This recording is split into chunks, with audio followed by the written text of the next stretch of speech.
ओम शांति। आज 2 अप्रैल 2025 बाबा के आज के महावाक्य हैं। बाबा ने कहा, मीठे बच्चे। हाँ जी बाबा। इस पुरानी पतित दुनिया से तुम्हारा बेहद का वैराग्य चाहिए, क्योंकि तुम्हें पावन बनना है। तुम्हारी चढ़ती कला से सबका भला होता है। तो बेहद का वैराग्य क्या होता है?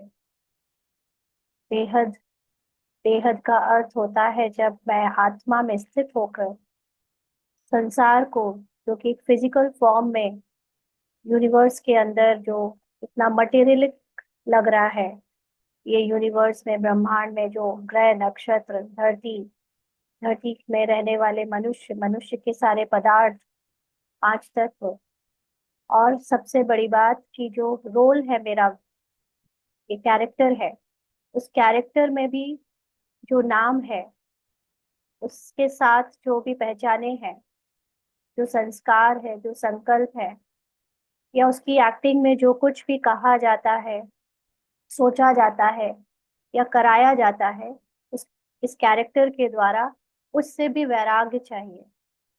माना मुझे अपने इस ये संसार में जो मेरा रोल प्ले हो रहा है, वो मुझे बिल्कुल लगे कि ये कोई और है।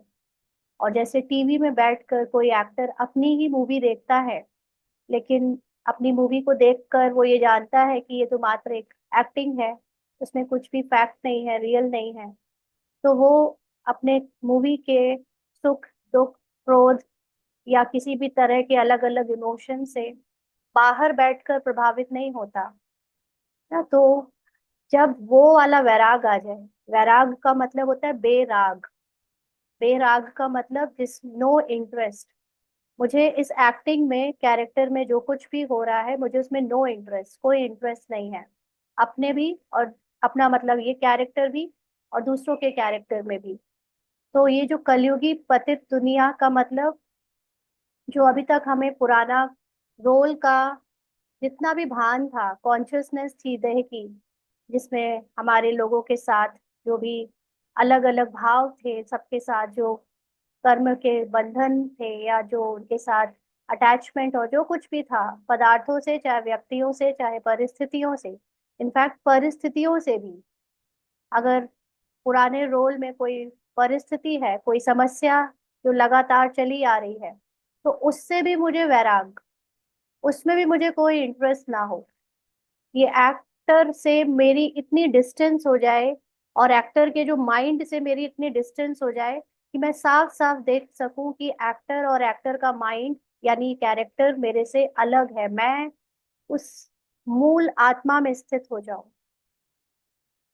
तो वो मूल आत्मा की स्थिति जो साउंडलेस, इमोशनलेस, थॉटलेस, बॉडीलेस, जितना भी फिजिकल हो सकता है उस सब से लेस, टाइमलेस, स्पेसलेस, इन सब से परे जो एक जस्ट एक कॉन्शियसनेस कि मैं हूँ, और मेरे साथ बाबा का नॉलेज, बाबा मेरे साथ कंबाइंड है, बस यही मुझे याद रहे। और कुछ भी मुझे ऐसा नहीं कि उन सब में प्ले करना नहीं है, रोल होगा नहीं, चीजें हमारे कैरेक्टर के द्वारा इच्छाएं, कामनाएं या दूसरी बातें आएंगी नहीं, सब कुछ आएगा। कैरेक्टर में कामनाएं भी आएंगी, कैरेक्टर में इच्छाएं भी आ सकती है, कैरेक्टर में दूसरों के प्रति ईर्ष्या, द्वेष, ग्लानि, खुशी, सब कुछ आ सकता है, बट इन सब में से कुछ भी मैं नहीं हूँ। इतना वैराग आ जाए बेहद का, पूरी एक्टिंग से वैराग आ जाए, क्योंकि तुम्हें पावन बनना है। क्योंकि आत्मा की कॉन्शियसनेस में स्थित होने से ही मैं पूरी तरह से अपनी, जो मैं हूं ही संपूर्ण, जो मैं हूं ही कंप्लीट प्योर, वो प्योरिटी मुझे रियलाइज हो पाएगी। जब तक मैंने थोड़ा सा भी शरीर या शरीर की कहानी से अपने को अटैच कर रखा है, थोड़ा सा भी उसके बारे में सोचकर खुद को जोड़ रखा है, तब तक मैं पूरी तरह अपनी प्योरिटी को फील नहीं कर सकती। तो तुम्हारी चढ़ती कला से सबका भला होता है। तो जैसे जैसे आपके अंदर सोल कॉन्शियसनेस होने के कारण आपकी वृत्ति में संपूर्णता की याद बार बार आती है, आपकी संपूर्णता की आंख खुली रहती है, आप अपने को और सबको संपूर्ण रूप में देखकर कैरेक्टर से एकदम न्यारे रहते हो। व्यर्थ के संकल्प अपने अंदर प्रवेश नहीं करने देते, या अगर माइंड में आ भी जाए, व्यर्थ का मतलब ड्रामा के दूसरों के कैरेक्टर में जो एक्टिंग हो रही है, जो वो लोग रोल प्ले कर रहे हैं, उसके अगर संकल्प आ भी गए हैं, आप प्रभावित, आपके माइंड हो भी गया है, तो भी मैं अगर अपने संपूर्णता को याद रखूं और उससे प्रभावित ना हूं, माइंड को तुरंत चेक करूं, चेंज करूं, तो मैं सबकी जब संपूर्णता को देखती हूँ, तो आपको बाहरी रूप से किसी को बदलने के लिए ना तो ज्ञान सुनाना पड़ता है, ना बाहरी रूप से आपको किसी के लिए कुछ अलग से करना पड़ता है। आपकी दृष्टि बदल जाने से उनका व्यवहार, उनके अंदर की स्मृति और उनके कर्म चेंज हो जाते हैं, यानी उनकी चढ़ती कला से, मतलब हमारी चढ़ती कला से सबका भला हो जाता है। आज का प्रश्न है, कहा जाता है आत्मा अपना ही शत्रु अपना ही मित्र है, सच्ची मित्रता क्या है? हम्म। कहा जाता है आत्मा अपना ही शत्रु और अपना ही मित्र है, सच्ची मित्रता क्या है? तो यहाँ पर आत्मा का मतलब है आत्मा का माइंड। एक कहावत है, मुझे अभी एग्जैक्टली याद नहीं, कि आपका जो माइंड है, आपका जो मन है, वो आपका सबसे बड़ा मित्र भी है और आपका सबसे बड़ा शत्रु भी है। उसकी एग्जैक्टली कोई लाइन आपको याद हो, मुहावरा है या कोई इंग्लिश की फ्रेज है, तो लिखिएगा, मुझे वो अभी याद नहीं आ रही कंप्लीटली, है ना। अगर वो आपके अनुसार चले तो आपका सबसे बड़ा मित्र, और अगर आपके विपरीत हो जाए तो वो आपका सबसे बड़ा शत्रु है। तो सच्ची मित्रता क्या होती है, बाबा ने पूछा। तो बाबा ने उत्तर दिया, एक बाप की श्रीमत पर सदा चलते रहना, यही सच्ची मित्रता है। हाँ, your mind is your best friend and your worst enemy. अच्छा, और भी है थोड़ा सा उसमें ऐड, कब वो बेस्ट फ्रेंड होता है, कब योर, ओके ठीक है, ये भी हो सकता है, राइट। तो वही हिंदी में बाबा ने लिखा या पूछा, तो बाबा की श्रीमत पर सदा चलते रहना, यही सच्ची मित्रता है। सच्ची मित्रता है एक बाप को याद कर पावन बनना और बाप से पूरा वर्षा लेना। यह मित्रता करने की युक्ति बाप ही बतलाते हैं। संगम युग पर ही आत्मा अपना मित्र बनती है। तो अभी हम सब लोग जो पुरुषार्थ कर रहे हैं, उसमें बाबा की जो एक श्रीमत है, अपने को आत्मा समझ कैरेक्टर से एकदम न्यारे देखना, तो यही श्रीमत पर सदा चलना ही सच्ची मित्रता है माइंड की टुवर्ड्स आत्मा। माइंड जब अपने आप को संपूर्ण आत्मा की तरफ ध्यान देता है, कि उसका पूरा ध्यान अपनी संपूर्णता की तरफ रहता है, तो ये संपूर्णता की याद या उसका ध्यान ही उसको कैरेक्टर की इम्प्योरिटी से डिटैच कर देता है। और बाबा से पूरा वर्षा लेना का मतलब बाबा से पूरी नॉलेज लेना, क्योंकि इस माइंड को जो पुरानी प्रोग्रामिंग थी, देह भान की, पुराने रोल की, हमारे जो ड्रामा में अलग युग वाइज जो कॉन्शियसनेस बनी, उसकी अभी उसको भुलाने के लिए बाबा ने जो ट्रुथ की नॉलेज दी है, संगम युग में देता जा रहा है, वो पूरा पूरा लेना, ये नहीं कि आधा बीच में छोड़कर समझना कि मैं कंप्लीट हो गया, है ना। पूरा लेना, जब तक आपका रोल एंड ना हो जाए, ये नॉलेज आपकी तब तक चलेगी जब तक ये कैरेक्टर का एंड ना हो जाए। तो इस तरह से मित्रता जब माइंड निभाता है, तो आत्मा अपना मित्र बन जाती है, यानी माइंड अपना मित्र है, माइंड आत्मा की तरफ जर्नी कर रहा है। और अगर इससे विपरीत करे, कैरेक्टर को देखे, रोल को देखे, तो वो फिर अपना ही शत्रु बन जाता है, क्योंकि जो सफरिंग है, जो ड्रामा में युग के कारण, या कह लो ड्रामा की नून स्क्रिप्ट के अनुसार जो पार्ट है, अगर हम उस पार्ट से डिटैच नहीं हुए और कैरेक्टर में डूबे रहे, रोल को सच समझते रहे, तो हमारे फिर जो सफरिंग जो कैरेक्टर में आनी है पार्ट अनुसार, उससे हम बच नहीं पाएंगे और अपने को खुद ही दुख देंगे और खुद ही अपना शत्रु बन जाएंगे। तो संगम युग वो टाइम है जब इस माइंड को पता चलता है कि असल में मैं कौन हूँ, मैं कहाँ से आया हूँ, मेरा ओरिजिनल नेचर क्या है। तो वो आत्मा के सत्य को याद करते करते अपना अपनी मित्रता निभाता है, और संगम युग पर ही ये पाठ चलता है। बाकी तो पूरे कल्प में अज्ञानता रहती है, माना भले ही सतयुग त्रेता में सोल कॉन्शियस होते हैं, बट वो ज्ञान नहीं होता। है ना, किसी को वहां पर कुछ चेंज नहीं कर सकते आप। हाँ जी। Okay. Mind is your best servant and worst master. हाँ, ऐसे राइट। तो ये बात बाबा ने आज ये हमको समझाई कि कैसे हमारा माइंड हमारा बेस्ट सर्वेंट है। जब हम उसको आत्मा राजा की सीट पर बैठकर माइंड को देखते हैं, ऑब्जर्व करते हैं कि वो क्या सोच रहा है, क्या कर रहा है, दुनिया को कैसे देख रहा है, कैरेक्टर में डूब रहा है या कैरेक्टर को सच समझ रहा है, तो चेक करते हैं, तो चेंज करते हैं कि नहीं, तुम वो नहीं हो, या जो तुम जिस दृष्टि से दुनिया को देख रहे हो वो सत्य नहीं है। सब संपूर्ण है, सब की आत्मा संपूर्ण है और मैं आत्मा भी संपूर्ण हूँ। यहाँ कैरेक्टर में जितनी भी एक्टिंग हो रही है वो सब नाटक है, झूठ है। वो कल्पना तो नहीं कहेंगे, है तो सच में ही हो रही है, लेकिन उसको माइंड ने जिस तरह से अपने लिए परसीव किया है वो माया है। तो इस तरह से हम उसको बेस्ट सर्वेंट बना सकते हैं। और वर्स्ट मास्टर मतलब अगर माइंड को आपने अपने से अटैच रखा, आत्मा का पार्ट है माइंड, लेकिन आत्मा माइंड नहीं है। आत्मा माइंड से भी परे है। जिसको उस दिन कहा ना, अनलिमिटेड इंटेलेक्ट जो होता है, जो हाईएस्ट कॉन्शियसनेस हमारी होती है आत्मा की, वो माइंड से भी ऊंची है। तो माइंड को हर समय अटेंशन रखकर चेक करते रहना कि ये आपके खिलाफ तो नहीं जा रहा, ये आपकी संपूर्णता के विपरीत कुछ और तो नहीं सोच रहा है, कि दूसरों की संपूर्णता को छोड़कर कहीं दूसरों के कैरेक्टर को तो नहीं देख रहा है और फिर उससे पूरी कहानी तो नहीं बना रहा है। तो ये चीज इस संगम युग में ही हमको ये नॉलेज मिलती है। गीत है तूने रात गवाई। ओम शांति। यूं तो यह गीत है भक्ति मार्ग के। सारी दुनिया में जो गीत गाते हैं, वह शास्त्र पढ़ते हैं, तीर्थों पर जाते हैं, वह सब है भक्ति मार्ग। ज्ञान मार्ग किसको कहा जाता है, भक्ति मार्ग किसको कहा जाता है, यह तुम बच्चे ही समझते हो। जब आप अपने को आत्मा समझकर अपनी कॉन्शियसनेस को ऊपर ले जाते हो तो ज्ञान है।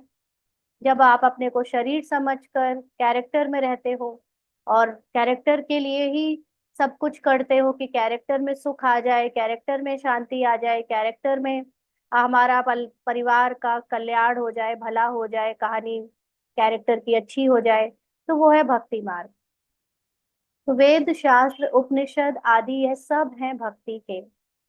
क्योंकि वेद शास्त्र उपनिषद में भले ही आत्मा का ज्ञान दिया हुआ है, आत्मा के बारे में काफी कुछ लिखा हुआ है, लेकिन लिखने वाला मनुष्य था।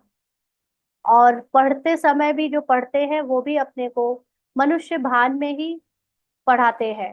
भले ही कहते हैं आत्मा आत्मा, लेकिन आत्मा का रियलाइजेशन जब तक नहीं हुआ है तब तक वो केवल मात्र एक मुंह से बोलने वाला ज्ञान है।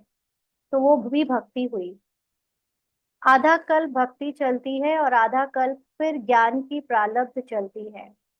2,500 वर्ष तक बॉडी कॉन्शियसनेस में रहते हैं और 2,500 वर्ष नॉलेज की प्रारब्ध क्या है, इस ट्रुथ की नॉलेज जो हमें मिली है, इसकी प्रारब्ध है हमारी सोल कॉन्शियसनेस। तो हम उसमें जीते हैं। भक्ति करते करते उतरना ही है। 84 पुनर्जन्म लेते नीचे उतरते हैं। फिर एक जन्म में तुम्हारी चढ़ती कला होती है। इस एक जन्म में नॉलेज से हमको हमारा ट्रुथ पता चलता है, ज्ञान के चक्षु मिलते हैं, दिव्य दृष्टि मिलती है। और बाकी तो फिर हम जैसे ही सोल कॉन्शियसनेस का फर्स्ट जीवन जीना शुरू कर देंगे, कंप्लीट सोल कॉन्शियसनेस से तुरंत ही थोड़ी थोड़ी थोड़ी गिरावट शुरू हो जाएगी, थोड़ा थोड़ा देहभान का के करीब पहुंचने लगेंगे। जैसे बर्थडे होते हैं ना, तो लोग बर्थडे खूब सेलिब्रेट करते हैं, लेकिन एक तरफ से बर्थडे का एक दृष्टिकोण ये भी है कि आप अपनी कैरेक्टर की मौत के करीब पहुंच रहे हो, आप उसको सेलिब्रेट कर रहे हो। क्योंकि एक एक जन्म हमारा लास्ट क्षण जो है कैरेक्टर का वो फिक्स है। और जब आप बर्थडे सेलिब्रेट कर रहे हो तो आप अपने एंड के करीब पहुंच रहे हो, आपका उसका सेलिब्रेशन हो रहा है। बट हम उसको अलग तरह से पॉजिटिव वे में सेलिब्रेट करते हैं कि 1 साल और पूरा हो गया, 2 साल और पूरे हो गए ना। तो ऐसे ही एक बार सोल कॉन्शियसनेस की हाईएस्ट स्थिति में स्थित हुए, उसके बाद धीरे धीरे कला गिरने की तरफ शुरुआत हो जाती है। इसको कहा जाता है ज्ञान मार्ग। ज्ञान के लिए गाया हुआ है 1 सेकंड में जीवन मुक्ति। तो जब अगर आपको ज्ञान का जो ट्रुथ से हमारी जो आत्मा की रियलाइजेशन है, वो एक सेकंड में अगर आपको कभी रियलाइज हो जाए तो आप उसी सेकंड आप अपने को कैरेक्टर और उसके माइंड से अलग देख सकते हो। और जिस सेकंड आपने अपने को कैरेक्टर से अलग देख लिया, माइंड से अलग देख लिया, आपको फिर कैरेक्टर की कोई भी चीज प्रभावित कर नहीं सकती। इसीलिए वो एक सेकंड का बस अनुभव है, अगर किसी ने एक सेकंड भी किया है तो वो वहां से अपनी जर्नी ज्ञान के आधार पर फिर शुरू कर सकता है। उसकी जीवन मुक्ति यानी उसके रोल की सफरिंग से मुक्ति मिल जाती है उसको। तो रावण राज्य जो द्वापर से चला आता है वह खत्म हो, फिर राम राज्य स्थापन होता है। ड्रामा में जब तुम्हारे 84 जन्म पूरे होते हैं, तब चढ़ती कला से सबका भला होता है। तो जैसे कल परसों आपसे शेयर किया कि जैसे अपने ऊपर इतना अटेंशन रखा कि मैं माइंड से किसी के बारे में, उसके कैरेक्टर के बारे में, उसके पास्ट को लेकर कभी कोई भी राय बनाने नहीं दूंगी माइंड को, और ना ही उसके कैरेक्टर को देखकर नेगेटिव या व्यर्थ का थॉट आने दूंगी। लगातार अपनी दृष्टि को संपूर्णता में स्थित रखूंगी, उनकी और अपनी।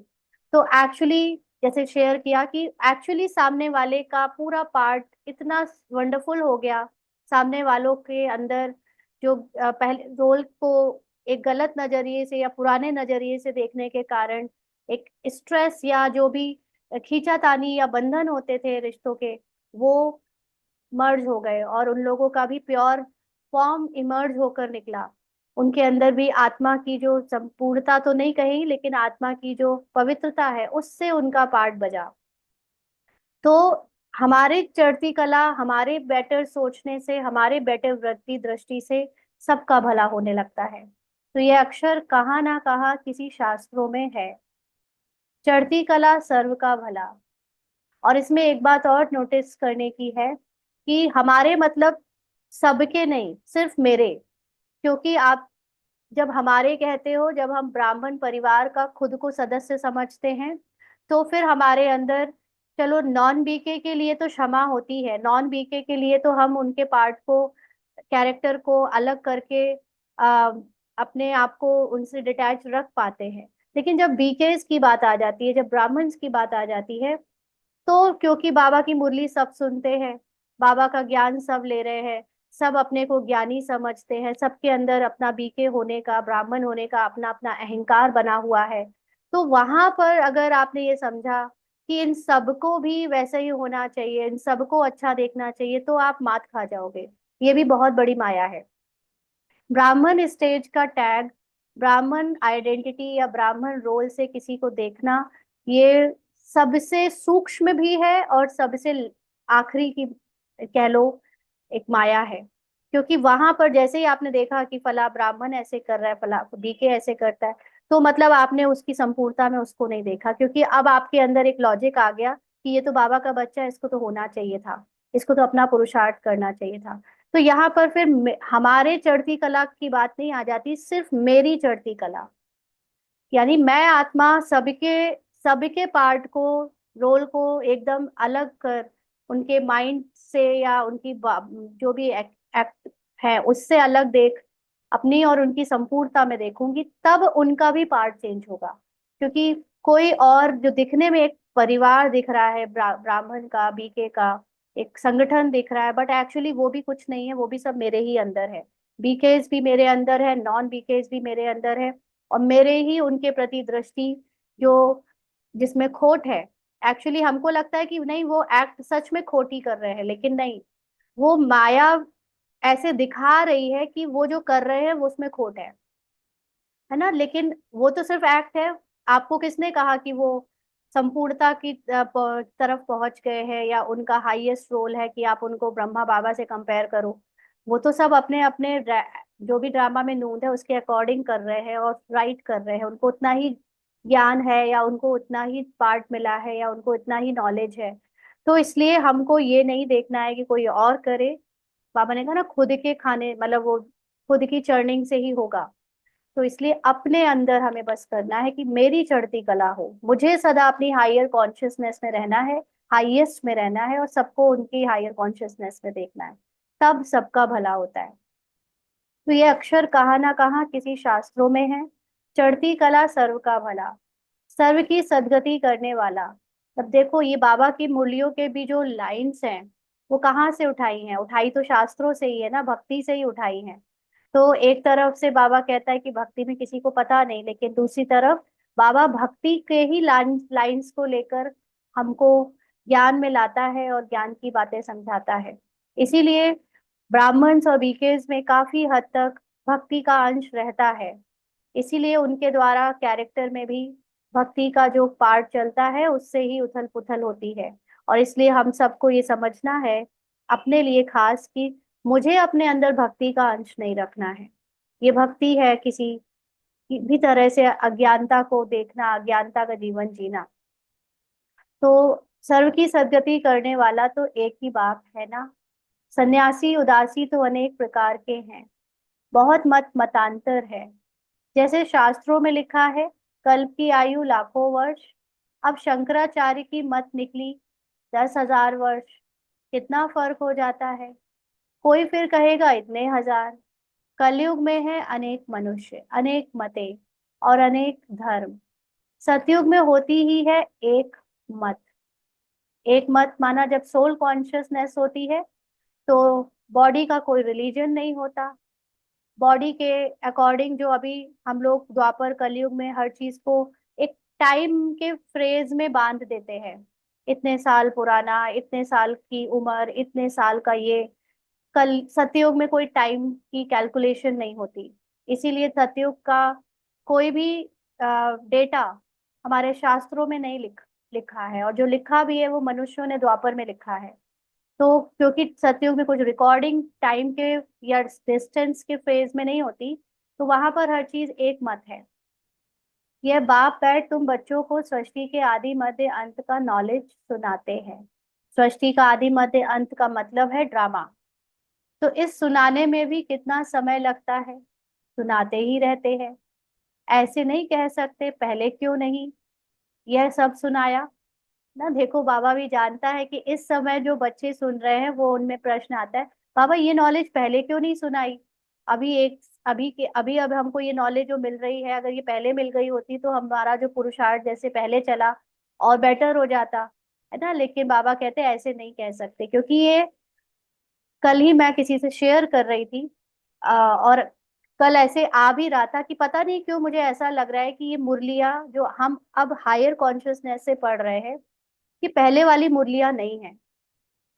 ये मुरली जो देह भान में पहले पढ़ी है 1 साल पहले, वो अलग थी। ये कुछ रूप बदल गया है, कुछ तो अलग है इसमें, नॉलेज अलग है, या कह लो एक्सप्लेनेशन बाबा का अलग आ रहा है इसलिए अलग लग रहा है। बट आई थिंक जैसे बाबा कहता है ना, हायर डायमेंशन के लिए हायर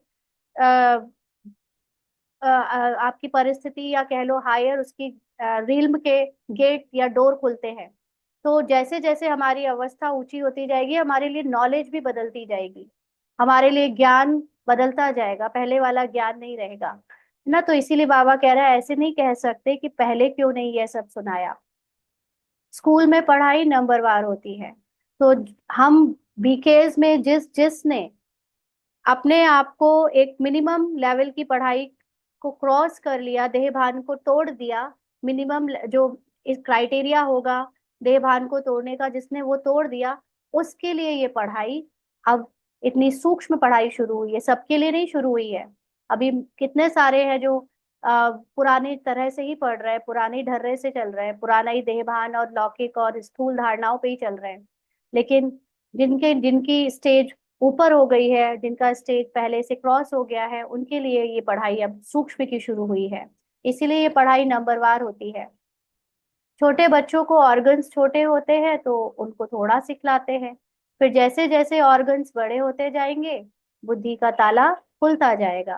तो जैसे स्कूल में होता है, वैसे ही बाबा के घर में भी जिनके अंदर देह भान टूटता जाएगा, यानी जिनकी बुद्धि बड़ी होती जाएगी देह भान टूटने के कारण, उनकी बुद्धि का ताला खुलेगा तो उन्हें ये पढ़ाई समझ आती जाएगी। अभी बाकी कई बीकेज ऐसे जिनको ये पढ़ाई समझ नहीं आ रही, उनके ऊपर से गुजर रही है ना। तो इसलिए जैसे जैसे बुद्धि का ताला खुलता जाएगा, मैच्योर होते जाएंगे परिपक्व अवस्था में, वैसे ये धारण करते जाएंगे। छोटे बच्चों की बुद्धि में कुछ धारणा हो ना सके, तो ये बाबा एनालॉजी दे रहा है, कंपैरिजन दे रहा है छोटे बच्चों का छोटे ब्राह्मणों से। माना जो ब्राह्मण अभी पढ़ाई में, अभी मिनिमम अभी पुरानी पढ़ाई कर रहे हैं उनसे, कि उनकी बुद्धि में भी ऐसे कुछ धारण हो ना सके। बड़ा होता है तो फिर बैरिस्टर जज आदि बनते हैं, इसमें भी ऐसे है। कोई की बुद्धि में धारणा अच्छी होती है, बाप कहते हैं मैं आया हूँ पतित से पावन बनाने, तो अब पतित दुनिया से वैराग्य होना चाहिए। तो पतित दुनिया से वैराग का मतलब ये नहीं है कि कपड़े बदल दिए, घर छोड़कर सेंटर चले गए वहां रहने लगे, या संसार से अपना रोल पूरा कट कर दिया, किसी से कोई मतलब नहीं रखा। पतित दुनिया से वैराग का मतलब है कि आपके कैरेक्टर में जो कुछ भी हो रहा है, उस कैरेक्टर से ही अपना इंटरेस्ट खत्म कर देना। क्योंकि ये कैरेक्टर कौन सी दुनिया का है, ये रोल कौन सी दुनिया में हो रहा है, इसको सारी पहचान, सारा इसके अंदर भान और संस्कार और संकल्प कौन सी दुनिया के आते हैं, पुरानी दुनिया के, कलयुग की दुनिया के। इसलिए अभी मुझे इस कैरेक्टर से ही मतलब नहीं है, कैरेक्टर को ही छोड़ देना है। छोड़ने का मतलब बुद्धि से अपने को कैरेक्टर की भान से अलग कर लेना। तो आत्मा पावन बने तो फिर पते दुनिया में रह ना सके।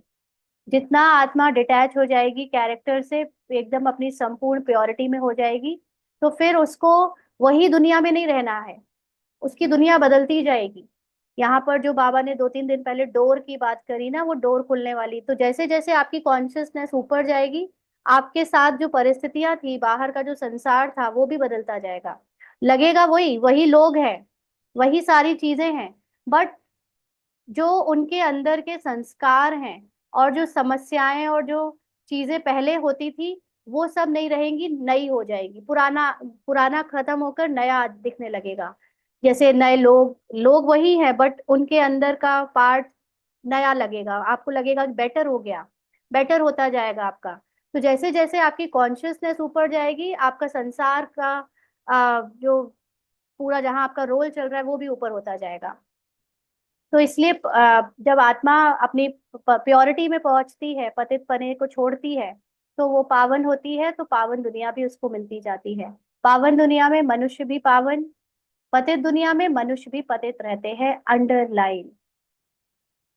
तो ये पावन और पतित की बात सिर्फ सतयुग और कलयुग की बात नहीं है, बात है आपके अंदर जब आप में स्वर्ग आता है, सतयुग आता है, आत्मा की प्योरिटी के संकल्प संस्कार की कहना चाहिए मेमोरी बढ़ती जाती है, आप डिटैच होते जाते हैं पुराने कैरेक्टर से, तो आप बाहर का संसार भी पावन बनता जाता है।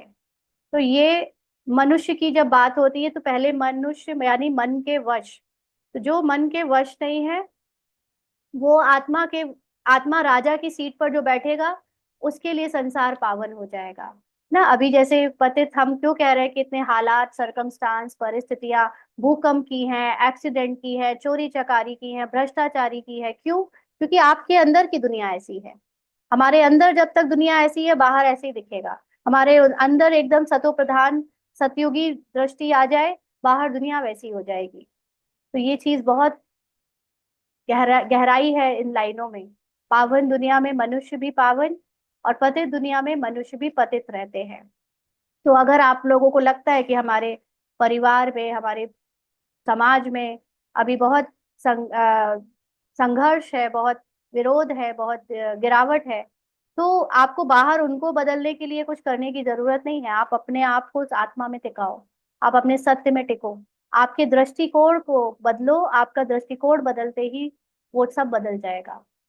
तो यह है ही रावण राज्य, यथा राजा रानी तथा प्रजा, यह सारा। लेकिन इसमें एक चीज और समझने की है कि जब हमारे हालात, हमारी परिस्थिति पहले से बेटर हो जाती है, तो हमको रुक नहीं जाना है कि बस वो पहले वाली सफरिंग, पहले वाली वो चीज ठीक हो गई, पति ठीक हो गए, परिवार ठीक हो गया, समाज में बाकी लोगों के साथ हमारे संबंध ठीक हो गए, बस अब पुरुषार्थ करना बंद कर दिया।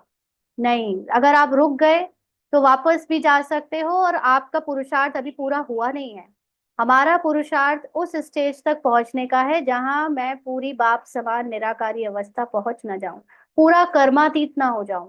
कर्मातीत का मतलब है कि 100% जिसका भी मेरे साथ पार्ट रोल बजे, सबके लिए मैं निराकारी दृष्टि रखूं, मुझे किसी का कैरेक्टर, ये साधन, ये तत्व दिखने बंद हो जाए, तब तक मुझे ये पुरुषार्थ जारी रखना है। तो बाबा कहते हैं यथा राजा रानी तथा प्रजा, जैसी राजा रानी होगी, माना जैसी आत्मा की स्थिति होगी वैसे उसकी प्रजा होगी, उसके थॉट्स होंगे, उसके थॉट्स जैसे होंगे वैसे बाहर की दुनिया होगी। तो ये सारा ज्ञान है बुद्धि से समझने का। इस समय सभी की बाप से है विपरीत बुद्धि। तुम बच्चे तो बाप को याद करते हो, विपरीत बुद्धि का मतलब है बॉडी कॉन्शियस बुद्धि, और अभी हम लोग सोल कॉन्शियस होकर बाबा को याद करते हैं। अंदर में बाप के लिए प्यार है, आत्मा में बाप के लिए प्यार है, रिगार्ड है, क्योंकि बाप को जानते हैं। यहाँ तुम सम्मुख हो, शिव बाबा से सुन रहे हो। वह मनुष्य सृष्टि का बीज रूप, ज्ञान का सागर, प्रेम का सागर, आनंद का सागर है। गीता ज्ञान दाता परमपिता, त्रिमूर्ति शिव परमात्मा वाच। त्रिमूर्ति अक्षर जरूर डालना है, क्योंकि त्रिमूर्ति का तो गायन है ना। ब्रह्मा द्वारा स्थापना तो जरूर, ब्रह्मा द्वारा ही ज्ञान सुनाएंगे ना। त्रिमूर्ति ब्रह्मा विष्णु शंकर, शिव बाबा की नॉलेज से हमारे अंदर ब्रह्मा का पाठ चलता है। नई सतयुगी सतो प्रधान स्क्रिप्ट की फॉर्मेशन का, निर्माण का, इसको कहते हैं ब्रह्मा का कार्य। और जब हमारे अंदर पूरा इस सतयुगी स्क्रिप्ट की फॉर्मेशन एक लेवल तक हो जाती है, तो हम जो कंप्लीट डिटैच हो जाते हैं कैरेक्टर से, लेकिन फिर भी अभी कैरेक्टर में हैं, तो हम एकदम निश्चिंत होकर जब पार्ट बजाते हैं, तो वो पार्ट विष्णु की तरह बिल्कुल कह लो कि विजयी हो जाता है। कि जैसे दादियों के पार्ट में आखिरी के कई वर्ष, कुछ वर्ष एकदम विष्णु वाले चले, उन्होंने अपनी अवस्था बना ली, सिर्फ उसको मेंटेन रखा जब तक उनका आखिरी पार्ट नहीं खत्म हो गया, है ना। तो वो मेंटेन रखने वाले पार्ट को विष्णु का पार्ट कहते हैं। और फिर आखिरी मतलब जो शंकर का पार्ट है, वो तो पुराने संस्कारों का विनाश का। तो कुछ कुछ लास्ट में जो रह जाते हैं जिससे ज्यादा फर्क नहीं पड़ता, वो शंकर भी अंदर अंदर पार्ट में चलता है हम सबके इस पुरुषार्थ की प्रोसेस में। तो इसलिए त्रिमूर्ति शिव कहना पड़े, क्योंकि बाबा का ज्ञान त्रिमूर्ति का कर्तव्य कराता है। तो बाबा कहते हैं श्री कृष्ण तो ऐसे नहीं कहेंगे कि शिव भगवान उवाच, प्रेरणा से कुछ होता नहीं, ना उनमें शिव बाबा की प्रवेशता हो सकती है। शिव बाबा तो पराये देश में आते हैं, सतयुग तो श्री कृष्ण का देश है ना। तो दोनों की महिमा अलग अलग है, मुख्य बात ही यह है। तो फिजिकल फॉर्म में श्री कृष्ण को सतयुग में फर्स्ट प्रिंस के रूप में डाला है। और बाबा क्या है? बाबा है वो चेतना, वो नॉलेज, हाईएस्ट नॉलेज। तो बाबा का पार्ट कलयुग में है, और श्री कृष्ण का पार्ट सतयुग में है। यानी जब आपकी चेतना पुराने देहभान को भूल जाती है और अपने सत्य में टिक जाती है, तो वो है श्री कृष्ण का समय। इसलिए दोनों की महिमा भी अलग अलग है। शिव बाबा निराकार है, श्री कृष्ण साकार है। तो दोनों की महिमा में एक एक ही चीज नहीं बोल सकते। तो ये मुख्य बात है। सतयुग में गीता तो कोई पढ़ते नहीं, भक्ति मार्ग में तो जन्म जन्मांतर पढ़ते हैं, ज्ञान मार्ग में तो वह हो ना सके। भक्ति मार्ग में ज्ञान की बातें होती नहीं, अभी रचयिता बाप ही रचना के आदि मध्य अंत का ज्ञान देते हैं। मनुष्य तो रचयिता हो ना सके। मनुष्य का मतलब जब तक हम माइंड के अधीन हैं, हम कैरेक्टर के, मन के अधीन हैं, तब तक हम ना तो ड्रामा जान सकते हैं, और ना ना हम आत्मा को और परमात्मा को यथार्थ जान सकते हैं। इसीलिए ब्राह्मण्स में भी जब तक हम मन के वश है, जब तक हम मन को, बुद्धि को, संस्कार को अपने से अलग नहीं समझते, मैं वही मन बुद्धि संस्कार हूँ, मैं आत्मा हूँ, लेकिन मन बुद्धि संस्कार मेरा मेरा ही है, और उसको मन में अगर गलत विचार आ गए, बुद्धि में अगर गलत सोच है या संस्कार आ गए गलत, उसको देखकर प्रभावित होते रहते हैं मैं और मेरा समझकर, तो उनको ड्रामा का ज्ञान समझ नहीं आ सकता। आप जैसे आप में से कई लोगों के प्रश्न कहानी को लेकर होते हैं कि ब्रह्मा बाबा कहाँ है, मम्मा कहाँ है, ये कहाँ है, वो कहाँ है, और उनका ऐसा पार्ट हुआ, अभी उनका वैसा पार्ट। ये क्वेश्चंस क्यों रेज हो रहे हैं? क्योंकि आपको ड्रामा यथार्थ समझ नहीं आया। ड्रामा का मतलब नाटक, नाटक का मतलब कि उसमें अलग अलग कैरेक्टर अलग अलग समय में आकर अपना पार्ट प्ले करते हैं। पार्ट ओवर होता होता है उनका, उनका उनका जो भी सीन है वो सामने से हट जाता है। That's it. तो हमारे लिए केवल नाटक वही है जो सीन सामने चल रहा है। पास्ट में कौन से सीन बीते, फ्यूचर में कौन से सीन बीते, ये माइंड की चालाकी है कि माइंड आपको पास्ट और फ्यूचर में हमेशा रखता है कि पास्ट में ये दादियाँ गई, ये बाबा गए, ये हुआ, वो कहाँ गए, कैसे कहाँ पार्ट चल रहा है, ये माइंड आपको वहां ले जा रहा है, माना आप अभी ड्रामा को समझे नहीं। और अगर फ्यूचर की चिंता कर रहे हो कि एडवांस पार्टी कब प्रत्यक्ष होगी, हमारा क्या होगा, ये वो, तो मतलब ये भी माइंड आपके साथ चालाकी कर रहा है कि आप अभी की अभी अपनी सोल कॉन्शियसनेस में स्थित ना हो सको। आप यही सोचते रहो कैरेक्टर, उस कैरेक्टर का क्या हुआ, आगे कैरेक्टर में क्या होगा। आप ड्रामा में के अंदर हो, आप ड्रामा ड्रामा की परिधि के सेंटर में नहीं पहुंचे हो अभी तक। आपने अभी तक ड्रामा को अच्छे से समझा नहीं है। ये माया ड्रामा में आपको डुबोए रहती है और आपको लगता है हम सोल कॉन्शियस होने का पुरुषार्थ कर रहे हैं, और आपको इसी चिंता में लगाए रहती है, इस ब्राह्मण का क्या हुआ, उस बीके का क्या हुआ, वो ब्रह्मा बाबा का क्या हुआ, वो मातेश्वरी का क्या हुआ, मुरारी का क्या हुआ। भाई वो सब ड्रामा के कैरेक्टर थे, वो पास्ट और फ्यूचर की बातें नहीं सोचो। आपको अभी माँ बाबा ने एक ही श्रीमत दी है, अपने को आत्मा समझ डिटैच हो जाओ और अपनी संपूर्णता में टिको। और सिर्फ और ये सिर्फ यही याद रखो, बाकी कहाँ क्या क्या हो रहा है वो सब माइंड से हटा दो। तो जिसने अपने को इस लेवल तक के पुरुषार्थ में लाया है वही ड्रामा को अच्छे से समझ पाता है। और रचयिता तब वही बन पाता है। रचयिता का मतलब जो सतयुगी सतो प्रधान स्मृति दृष्टिकोण है, जो वृत्ति है, वो कौन ला पाएगा, जो अपने सत्य में टिकता है, जिसका एक ही इंटरेस्ट है, एक ही चीज से जिसका राग है, वो है प्रेजेंट में आत्मा हो। That's it. अगर आपको किसी की भी कहानी में कोई भी प्रश्न उठते रहते हैं और प्रश्न करके उसके आंसर में ढूंढते रहते हो, मतलब आप अभी भी ड्रामा के अंदर डूबे हुए हो, ड्रामा में, है ना। तो मनुष्य तो रचयिता हो ना सके, और जब तक आप ड्रामा में डूबे हुए हो, you can't create the new world. आप सतयुग नहीं रच सकते। आपको सतयुग रचने के लिए ड्रामा से बाहर आना पड़ेगा। परिधि जो लाइन है, वो सर्कल है, उसके सेंटर में पहुंच कर, और ये जो घटनाएं घटती हैं और जो भी ड्रामा में बाबा कहता है कि ये हुआ वो हुआ, पूरी कहानी, हिस्ट्री, ज्योग्राफी जो यज्ञ की है, इस सब से परे जाना पड़ेगा। ये सब भुलाना पड़ेगा, सिर्फ सत्य में, एक प्रेजेंट में, आत्मा में स्थित होना पड़ेगा। तब कहीं जाकर आप न्यू वर्ल्ड क्रिएट कर सकते हो। तो मनुष्य इसीलिए ब्रह्मा बाबा, हम लोग भले ही उनके पुरुषार्थ को, उनकी स्टोरी को यूज करते हैं अपने पुरुषार्थ के लिए, लेकिन हम उनमें डूब जाए, हम उनके बारे में सोचते रहें और हम उनके उनकी कहानी के बारे में दिलचस्पी रखते रहें, तो हमारे पास फिर हमारे सत्य में टिकने का समय निकल गया। ये माया बहुत बड़ा दांवपेच खेल रही है बीकेस के साथ, कि वो लगातार हमको पुराने रोल्स और पुराने कैरेक्टर के बारे में, कभी इसका स्मृति दिवस, कभी उसका स्मृति दिवस, कभी इसका, ये बहुत बड़ी माया की चालाकी है। आप अपने सत्य में टिक नहीं पा रहे, अपने और दूसरों के कैरेक्टर में ही डूबे पड़े हो। ब्रह्मा बाबा के लास्ट का पुरुषार्थ यही था। ब्रह्मा बाबा को कुछ नहीं रहता था, कोई मतलब नहीं रहता था, कोई आता भी था तो बाबा अपने सत्य में टिककर ड्रामा अनुसार जो बुलवाना होता था बोल देते थे। बाबा किसी की कहानी नहीं सुनते थे। बाबा ने घड़ी की आवाज भी बंद कर दी थी कि मुझे कोई डिस्टर्ब ना करे, मैं अपने सत्य में टिक रहा हूँ बस। तो जब आप एडवांस पुरुषार्थ में आते हो तो आपको किसी की कहानी में कोई इंटरेस्ट नहीं।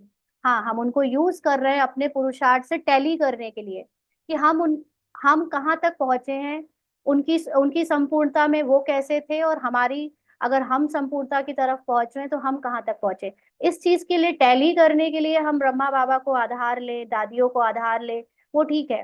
लेकिन अभी वो उनका पार्ट कहाँ बज रहा है, फ्यूचर में कहाँ है, होंगे, कब शुरू होगा, कृष्ण का जन्म कब होगा, एडवांस पार्टी क्या कर रही है, ये सारी चीजें गहरी माया है। और मोस्ट ऑफ द ब्राह्मण इस माया के जाल में फंसे पड़े हैं। मोस्ट ऑफ द ब्राह्मण्स वो इसीलिए पीछे रह जाते हैं, ड्रामा नहीं समझ आया अभी तक। तो बाबा कहते हैं, बाप खुद कहते हैं, मैं मनुष्य सृष्टि का बीज रूप हूँ। यानी बाबा ने ये नॉलेज जो दी है, उस नॉलेज के ही सारे कैरेक्टर हैं। और ये कैरेक्टर सूक्ष्म है, ये कैरेक्टर लाइट के हैं, जिसको हमने स्थूल नाम दिया है, हमने जिसको स्थूल वर्ल्ड समझा है।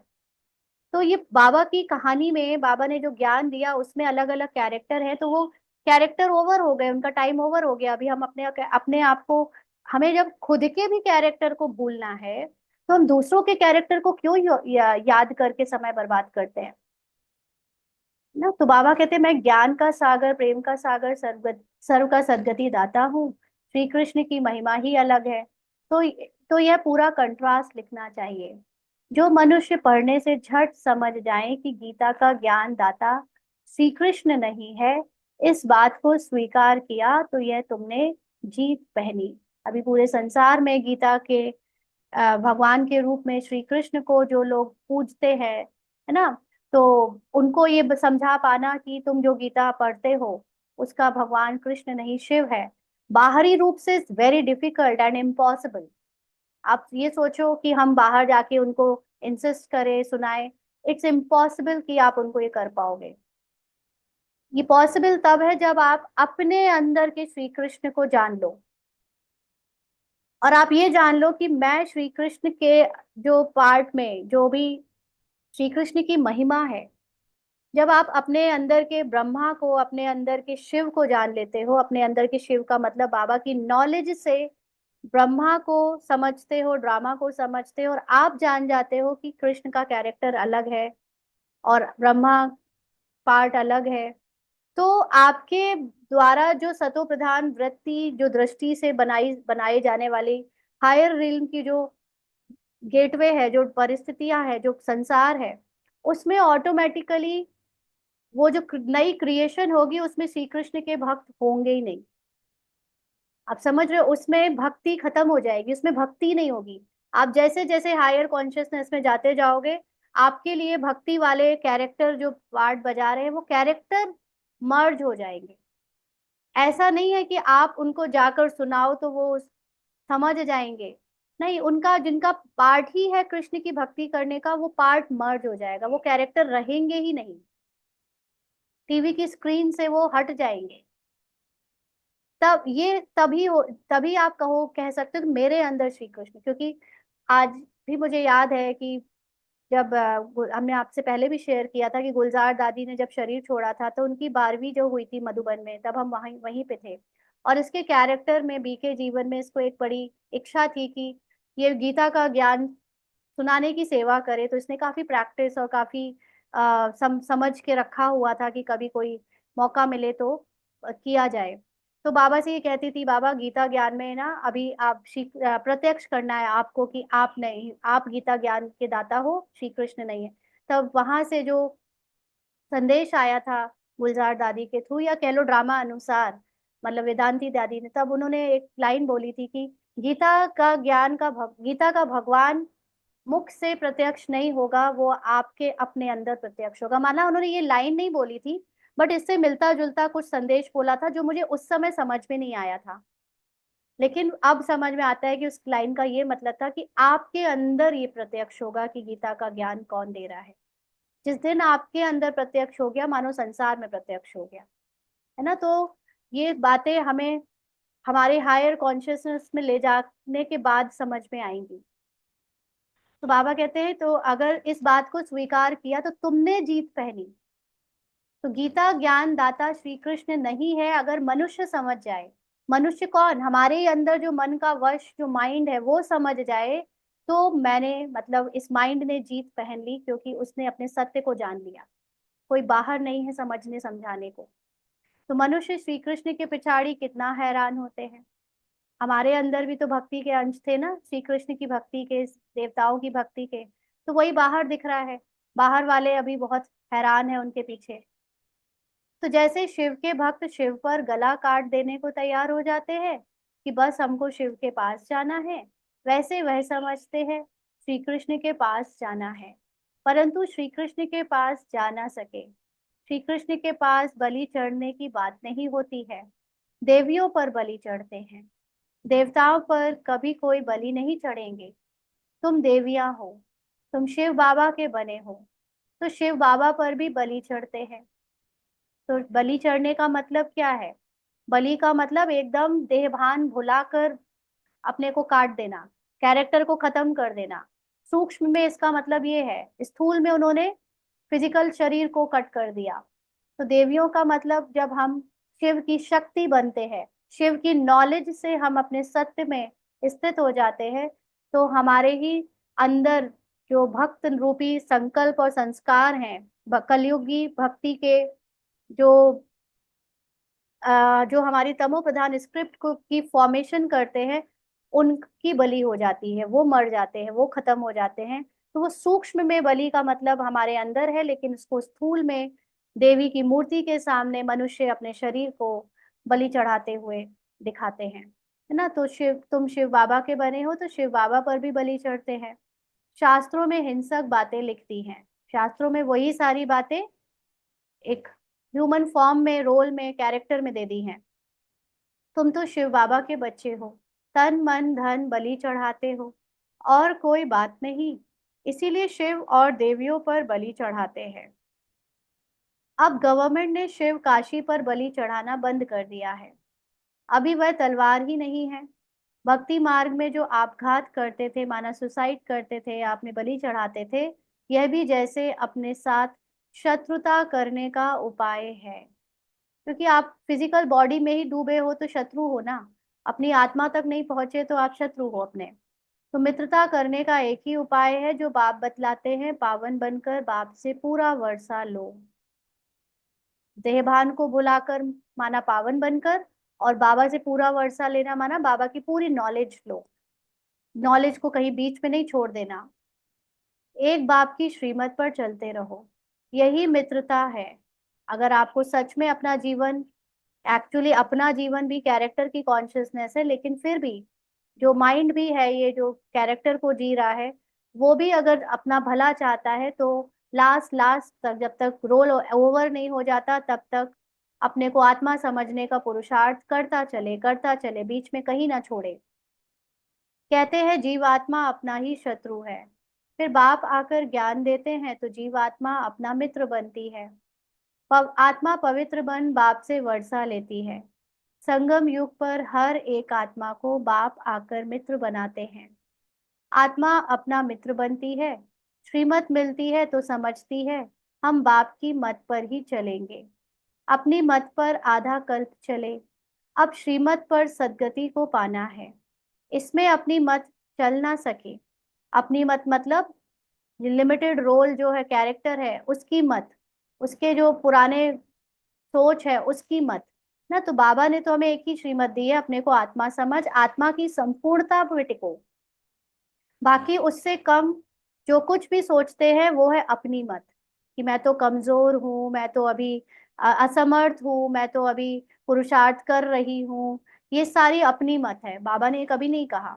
बाबा तो कहता है तुम मेरे समान हो, अपनी संपूर्णता को देखो। तो बाप तो सिर्फ मत देते हैं, तुम देवता बनने आए हो ना, यहाँ अच्छे कर्म करेंगे तो दूसरे जन्म में भी अच्छा फल मिलेगा, अमर लोक में। तो अब बाबा कर्मों की बात क्यों कर रहा है, क्योंकि जानता है कि सुनने वाले मनुष्य हैं। सुनने वाले भले ही अपने को बीके या ब्राह्मण कहते हैं, लेकिन है तो देह भान में ही, क्योंकि कर्तापन का भान है। मैं करूं सेवा, मैं करूं ये, मैं करूं वो, मैं करूं पुरुषार्थ। तो वो जो जब तक कर्तापन का भाव है, तब तक कर्म से रिलेट करना ही है उनको।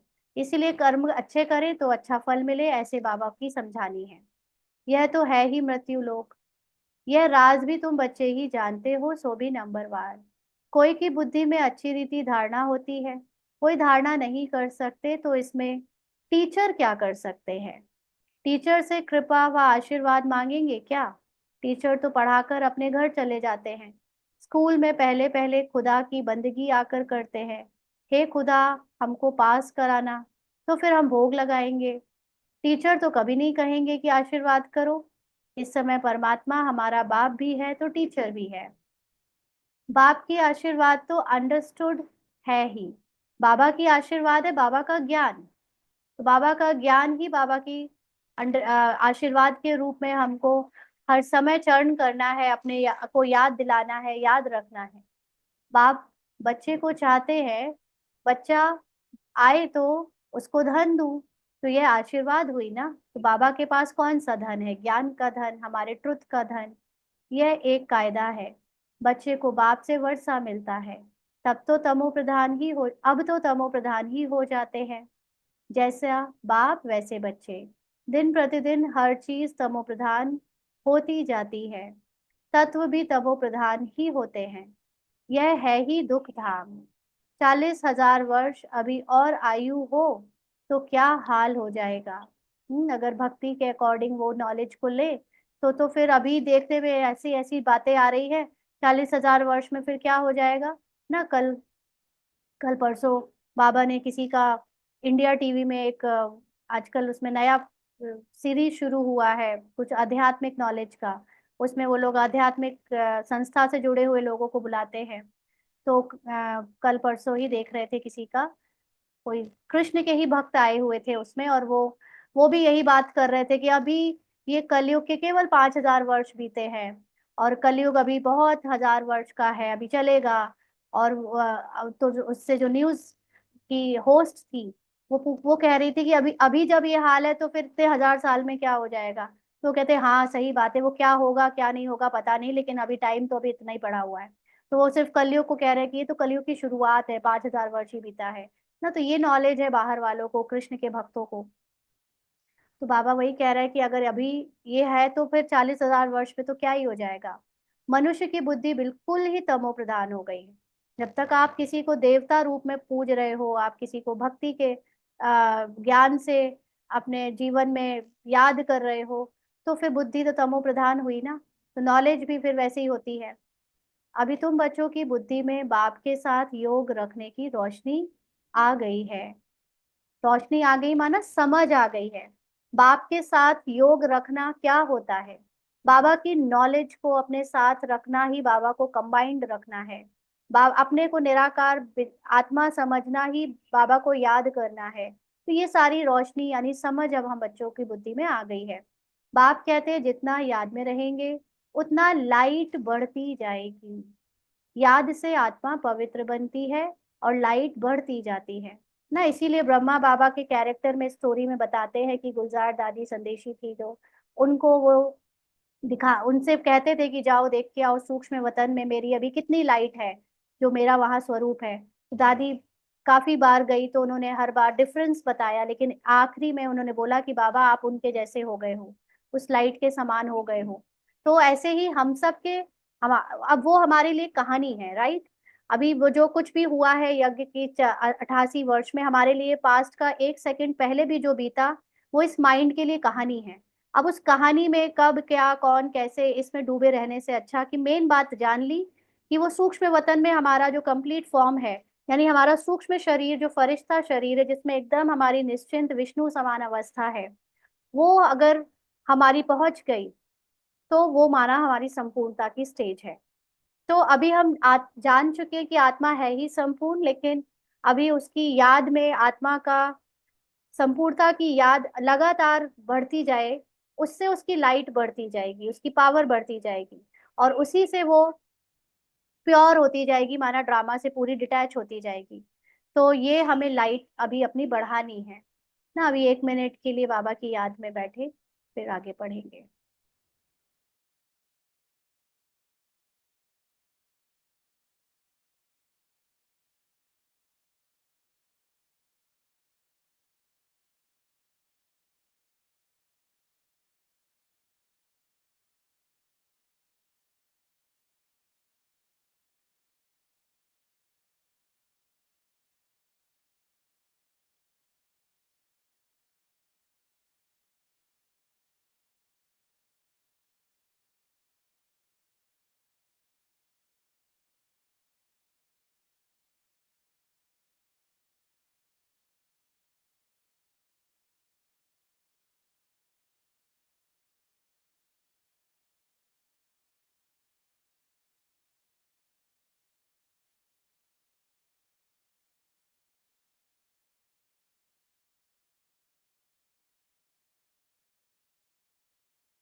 आगे बाबा कहते हैं, याद से आत्मा पवित्र बनती है, लाइट बढ़ती जाती है। लाइट का मतलब आपकी सोल कॉन्शियसनेस, आपकी अंदर ये अवस्था जिसमें आपको एक्चुअली में दिखने लगे कि ये ड्रामा वाकई में लाइट का शो है, वाकई में ये कैरेक्टर नाटक है ना। आपका उससे डिटैचमेंट होता जाए। तो याद ही नहीं करेंगे तो लाइट मिलेगी नहीं।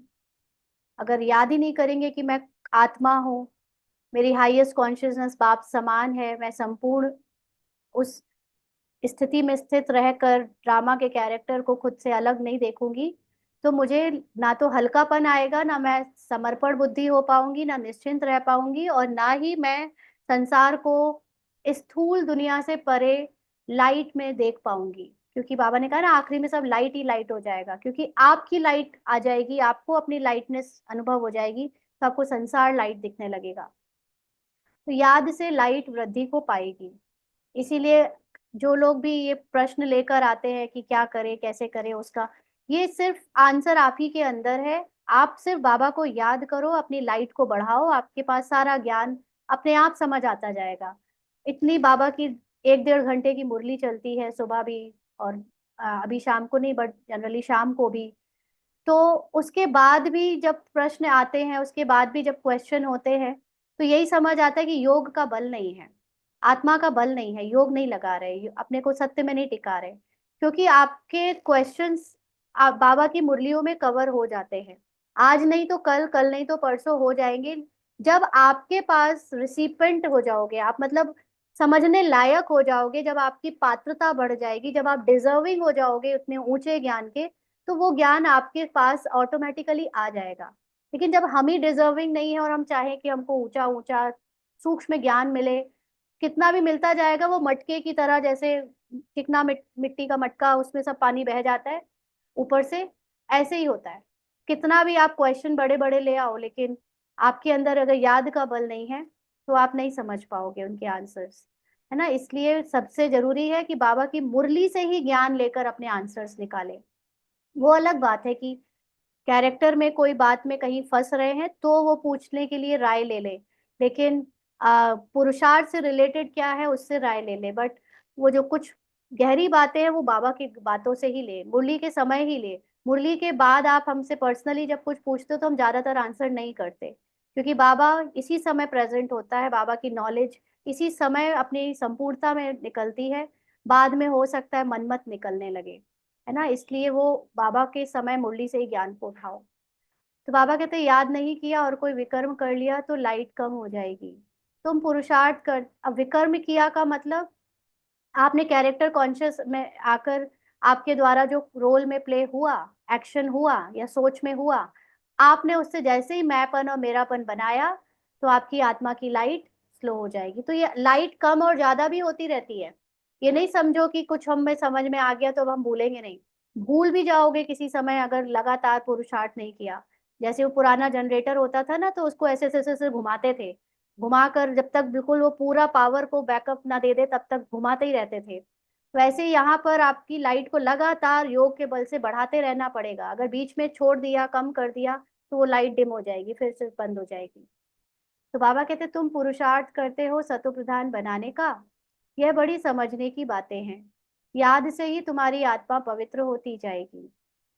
तुम लिख भी सकते हो, यह रचयिता और रचना का ज्ञान श्री कृष्ण नहीं दे सकते, वह तो है प्रारब्ध। यह भी लिख देना चाहिए कि 84वें अंतिम जन्म में श्री कृष्ण की आत्मा फिर से ज्ञान ले रही है, फिर फर्स्ट नंबर में जाते हैं।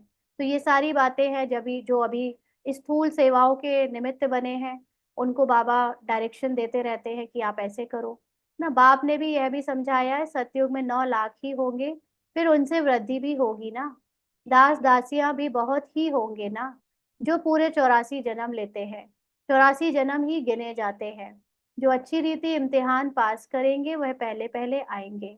जितना देरी से जाएंगे तो मकान पुराना तो कहेंगे ना।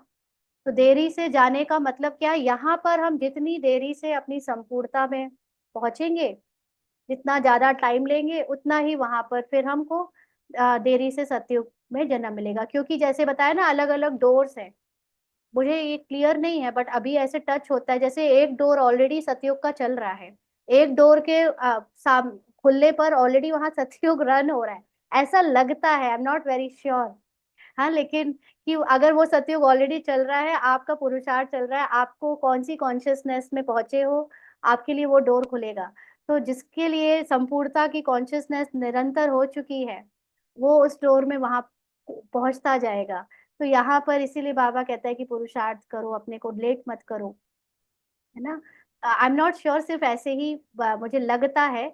बाकी बाबा कुछ दिनों में इसको पक्का करेगा, तो फिर पूरे कॉन्फिडेंस से बुलवाएगा, है ना। तो बाबा कहते हैं, बाप ने यह भी समझाया है, सतयुग में 9 लाख ही होंगे, फिर अच्छा ये सब तो हो चुका, जो अच्छी रीति इम्तिहान पास करेंगे वह पहले पहले आएंगे। जितना देरी से जाएंगे तो मकान पुराना तो कहेंगे ना। नया मकान बनता है, फिर दिन प्रतिदिन आयु कम होती जाएगी। यहाँ हाँ, ड्रामा अनुसार ही ट्रांसफर होंगे, इसलिए हड़बड़ी की कोई बात नहीं है। आप में से कुछ लोगों के तुरंत कॉल आने शुरू हो जाएंगे, दीदी क्या करे क्या करे, ना वो भी चाहिए, जो ड्रामा है वो चलेगा। आप तो निश्चिंत हो जाओ, आप सोचो कि मैं अभी की अभी पहुंच गई हूँ, दैट्स इट। क्योंकि आप हो ही आत्मा, आप पहुंच गए हो, बट आपके माइंड में जो घुमा के ले जाता है कि जैसे हम अभी ऑलरेडी अपने घर में बैठे हैं, हाँ, और कोई कहे कि हमें घर पहुंचना है, तो ये माइंड क्या करेगा, ये माइंड कई रास्ते बना देगा। एक उस गली से पहले घर से निकालेगा, फिर बाहर से कहीं 10 20 40 और सैकड़ों रास्ते बना देगा इस घर में वापस मुझे होने का अनुभव कराने के लिए। तो जिसने ये माइंड की चालाकी समझ ली है कि हम तो है ही वहां जहां पे हम थे, या जहां पर हमें होना चाहिए, ये तो बाकी माइंड है हमको कह रहा है कि अभी तुम ये पुरुषार्थ करो, अभी तुम वो करो, अभी यहाँ से जाओ, अभी वहां से जाओ, अभी इससे पूछो, अभी उससे पूछो। ये सारी माइंड की चालाकी समझना आना चाहिए। तो बाबा कहते हैं, वहां तो सोने के महल, रास्ता खराब भी मिलता है। नया मकान बनता है, फिर दिन प्रतिदिन आयु कम होती जाएगी। यहाँ तो सोने के महल बनते हैं, वहां तो पुराने हो ना सके। सॉरी, वहां तो सोने के महल बनते हैं, सोना तो सदैव चमकता ही होगा, फिर भी साफ जरूर करना पड़े। जेवर भी भले पक्के सोने के बनाओ तो भी आखिरी चमक तो कम होती है, फिर उनको पॉलिश चाहिए ना। यहाँ पर भी अगर हमारी सतो प्रधान अवस्था या संपूर्णता हमको अनुभव हो भी जाए, तो भी उसको लगातार मेंटेन रखने के लिए पॉलिश करते रहना पड़ेगा ना, उसको नॉलेज से, उसको अपने अंदर की बार बार मेमोरी से रिवाइज करके करते रहना पड़ेगा। तुम बच्चों को सदैव यह खुशी रहनी चाहिए कि हम नई दुनिया में जाते हैं, इस नर्क में यह अंतिम जन्म है। इन आंखों से जो देखते हैं जानते हैं, यह पुरानी दुनिया पुराना शरीर है। अभी हमको सतयुग नई दुनिया में नया शरीर लेना है। 5 तत्व भी नए होते हैं, ऐसे विचार सागर मंथन चलना चाहिए। ये पढ़ाई है ना, अंत तक तुम्हारी यह पढ़ाई चलेगी। पढ़ाई बंद हुई तो विनाश हो जाएगा। अंडरलाइन। कल ही ऐसे ही संकल्पों में आ रहा था कि पता नहीं ऐसा क्यों लग रहा है कि ये पढ़ाई बंद होने वाली है, क्योंकि कहीं ना कहीं वो संपूर्णता का अनुभव जो हो रहा है, उससे लगता है कि शायद अब इतनी पढ़ाई की जरूरत नहीं, क्योंकि जो चीज आपको मिल गई है उसको लेने के लिए बार बार एफर्ट थोड़ी ना मारना है। लेकिन बाबा ने जैसे बताया कि आपके अंदर की संपूर्णता बाकी सबको चढ़ती कला में ले जाएगी। तो और वो संपूर्णता से ही सेवा होगी, फिर पढ़ाई से नहीं ना। दूसरों को पढ़ाना नहीं पड़ेगा, दूसरों को फिर समझाना नहीं पड़ेगा, आप ही अपनी दृष्टि से सबको संपूर्ण बना दोगे, और फिर उससे पुरानी दुनिया का विनाश हो जाएगा। तो अपने को स्टूडेंट समझ इस खुशी में रहना चाहिए ना। भगवान हमको पढ़ाते हैं, ये खुशी कोई कम थोड़ी है, परंतु साथ साथ माया भी उल्टा काम करा लेती है। माया भी आती है बहुत, कैरेक्टर में ले जाती है बार बार। 5 6 वर्ष पवित्र रहते, फिर माया गिरा देती है। एक बार गिरे तो उल्टा काम करा लेती है। 5 6 सॉरी, एक बार गिरे तो फिर वह अवस्था हो ना सके। हम गिरे हैं तो वह घृणा आती है। अभी तुम बच्चों को सारी स्मृति रखनी है। इस जन्म में जो पाप किए हैं, हर एक आत्मा को अपने जीवन का तो पता है ना। तो इस जन्म में जो पाप किए, माना कैरेक्टर ने जो कुछ किया है, उससे अपनी पहचान बनाना बंद कर दो। क्योंकि अगर उस कैरेक्टर को मैं और मेरा समझा, तो आपको पतित बनने से कोई नहीं रोक सकता। आप उसके गिल्ट में, आप उसके भान में कभी भी उड़ नहीं सकोगे, हल्के नहीं हो सकोगे। इसीलिए पाप को, जो भी जिससे पहचान बनाई, उसको याद करके उससे अपनी दूरी बना लो। कोई मंद बुद्धि, कोई विशाल बुद्धि होते हैं। छोटेपन की हिस्ट्री याद तो रहती है ना। ये बाबा भी छोटेपन की हिस्ट्री सुनाते हैं ना। बाबा को वह मकान आदि भी याद है। ये किसकी बात हो रही है? साकार ब्रह्मा बाबा को। क्योंकि जब तक कैरेक्टर है तब तक कैरेक्टर को अपने जीवन की पीछे वाली जीवनी तो याद आती है, उसकी जो भी बातें हुई हैं वो सब याद आता है। परंतु अभी तो वहां भी सब नए मकान बन गए होंगे ना, वहां का भी बैकग्राउंड चेंज हो गया होगा। 6 वर्ष से लेकर अभी जीवन कहानी याद रहती है। अगर भूल गया तो डल बुद्धि कहेंगे। बाप कहते हैं अपनी जीवन जीवन कहानी लिखो। लाइफ की बात है ना। मालूम पड़ता है लाइफ में कितने चमत्कार थे। गांधी नेहरू आदि में कितने बड़े बड़े वॉल्यूम बनते हैं। लाइफ तो वास्तव में तुम्हारी बहुत वैल्यूबल है। वंडरफुल लाइफ ये है। तो जितनी भी कहानियों में कैरेक्टर अभी तक हमने सुने हैं नाम से, सारे कैरेक्टर्स में से सबसे वैल्यूबल कैरेक्टर हमारा कैरेक्टर है, क्योंकि इस कैरेक्टर के द्वारा ही हम अपनी संपूर्णता को अनुभव करते हैं। तो इनका मूल्य कथन नहीं किया जा सकता। इस समय तुम ही सर्विस करते हो। ये लक्ष्मी नारायण कुछ भी सर्विस नहीं करते। तुम्हारी लाइफ बहुत वैल्यूबल है, जबकि औरों का भी ऐसा जीवन बनाने की सर्विस करते हो। जो अच्छी सर्विस करते हैं वह गायन लायक होते हैं। वैष्णव देवी का भी मंदिर है ना। अभी तुम सच्चे सच्चे वैष्णव बनते हो। हम कौन से वैष्णव बनते हैं? हम कैरेक्टर से ही अपने को अलग कर लेते हैं। दुनिया में जो वैष्णव होते हैं वो प्याज लहसुन नहीं खाएंगे, वो अ, थोड़े कपड़ों से या स्थूल गंदगी से दूर रहेंगे, स्थूल लोगों के साथ भेदभाव करेंगे। बट हम तो कैरेक्टर के मन बुद्धि संस्कार को भी नहीं छूते। हम उसको भी अपना नहीं कहते, ये भी मेरा नहीं है। अगर उसमें कुछ पतितपना आ रहा है संस्कार में या मन में या माइंड में, उसको भी हम उससे डिटैच अपनी आत्मा में स्थित होकर उसको साक्षी होकर देखते हैं, अटेंशन रखते हैं। तो वैष्णव माना जो पवित्र है। अभी तुम्हारा खान पान भी वैष्णव है। पहले नंबर के विकार में तो तुम वैष्णव हो ही, है ना। जो देह भान में आने के बाद ब्रह्मचर्य वाला जो अपवित्रता होती है, काम विकार, उसमें तो बाबा ने हमको फिजिकल रूप में बना ही दिया है। अभी बाकी का वैष्णव बनना रह गया है, कैरेक्टर से वैष्णव बनना रह गया है ना। तो जगत अम्बा के ये सब बच्चे ब्रह्मा कुमार कुमारियां है ना, ब्रह्मा और सरस्वती, बाकी बच्चे हैं उनकी संतान। नंबरवार देवियां भी हैं जिनकी पूजा होती है। बाकी इतनी भुजाएं आदि दी हैं, वह सब है फालतू। तुम बहुतों को आप समान बनाते हो तो भुजाएं दे दी हैं। ब्रह्मा को भी 100 भुजा वाला 1000 भुजा वाला दिखाते हैं। यह सब भक्ति मार्ग की बातें हैं। तुमको फिर बाप कहते हैं दैवी गुण भी धारण करने हैं। सिर्फ ज्ञान नहीं सुनते रहना है। सिर्फ ज्ञान सुन सुनकर अपनी संपूर्णता को याद नहीं करना, लेकिन उस संपूर्णता के साथ कैरेक्टर में भी दैवी गुण आ जाने चाहिए। किसी को भी दुख ना दो, किसी को उल्टा सुल्टा रास्ता बताए सत्यानाश ना करो। एक ही मुख्य बात समझानी चाहिए कि बाप और वर्षे को याद करो ना। ब्राह्मण्स में बहुत सारे ऐसे हैं जो है टीचर रोल में, लेकिन दूसरों को उल्टा सुल्टा रास्ता बताते हैं। उनको ये नहीं बताएंगे कि अपने को आत्मा समझ बाबा को याद करो, लेकिन फिजिकल धारण अलग अलग चीजों में फंसा देंगे। ये ऐसा वो वैसा, ये नहीं वो नहीं, ऐसा फलाना ढिमका, शरीर के कैरेक्टर की बातों में फंसा देते हैं, है ना। तो ये उल्टा सुल्टा रास्ता बताकर किसी को भी जो यहाँ पर आत्मा का अनुभव करने आया है उनका सत्यानाश ना करो। तो यह मुख्य बात उन्हें समझानी है कि बाप और वर्षे को याद करो। बाबा को याद करना माना अपने को आत्मा समझ निराकार परमात्मा को उनकी संपूर्णता में याद करना, अपने को भी संपूर्ण समझना। और वर्षे को याद करना माना बाबा की नॉलेज में जो ड्रामा है, ड्रामा की जो बातें हैं वो सब उससे याद करके ड्रामा से डिटैच रहना। अच्छा, मीठे मीठे सिकी लदे बच्चों प्रति माता पिता बाप दादा का याद प्यार और गुड मॉर्निंग। रूहानी बाप की रूहानी बच्चों को नमस्ते। हम रूहानी बच्चों की रूहानी बाप दादा को याद प्यार गुड मॉर्निंग और नमस्ते बाबा, शुक्रिया, थैंक यू बाबा। धारणा के लिए मुख्य सार। पहला पॉइंट, गायन व पूजन योग्य बनने के लिए पक्का वैष्णव बनना है। खान पान की शुद्धि के साथ साथ पवित्र रहना है। पवित्र का मतलब सिर्फ ब्रह्मचर्य नहीं, वो तो है ही, लेकिन कैरेक्टर से भी मुक्त होने जाना है, कैरेक्टर के माइंड से मुक्त होते जाना है। इस वैल्यूबल जीवन में सर्विस कर बहुतों का जीवन श्रेष्ठ बनाना है। बाप के साथ ऐसा योग रखना है जो आत्मा की लाइट बढ़ती जाए।